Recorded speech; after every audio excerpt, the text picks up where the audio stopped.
Russian President Vladimir Putin appeared on state television in full military dress, flanked by generals, a calculated display of power. He announced a new offensive against Ukraine, casting himself as Russia's defender and mocking Zelensky's elite troops as doomed Praetorians.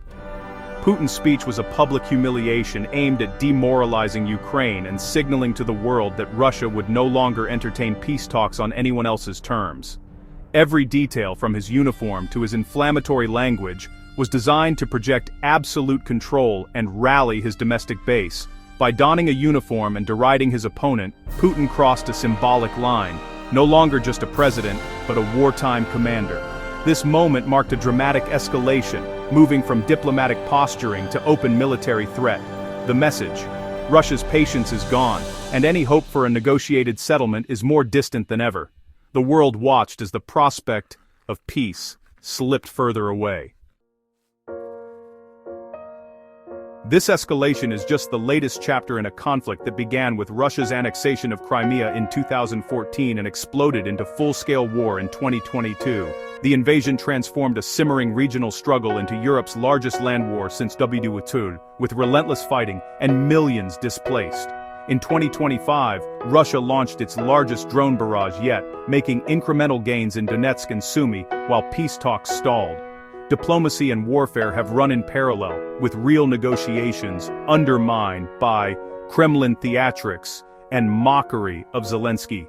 Russia's strategy: appear reasonable to the world while ensuring no real progress toward peace.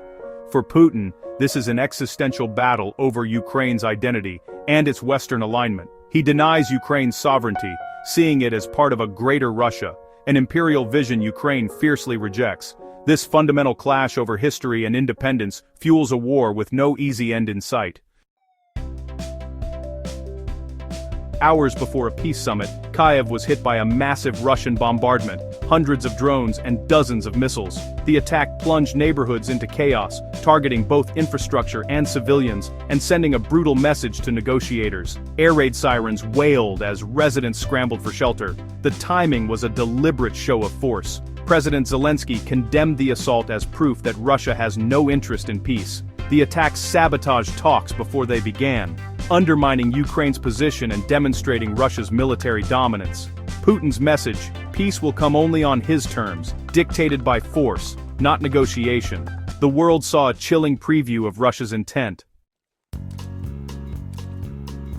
At the center of this crisis are Zelensky, Trump, and Putin, each shaping the fate of Ukraine. Zelensky demands full Russian withdrawal and refuses to trade sovereignty for peace, relying on Western support. Trump, back in the White House, pushes for a quick deal, meeting both leaders but sending mixed signals about Putin's intentions.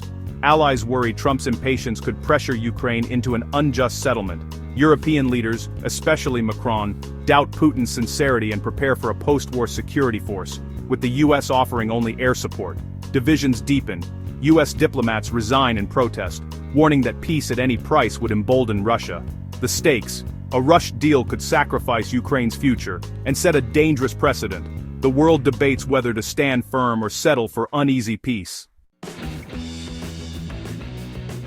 Russia's demands for ending the war are rigid. Ukraine must cede 4 occupied regions and recognize Russian sovereignty. Moscow insists on Ukraine's permanent neutrality, barring NATO or EU membership, locking Ukraine into a vulnerable gray zone.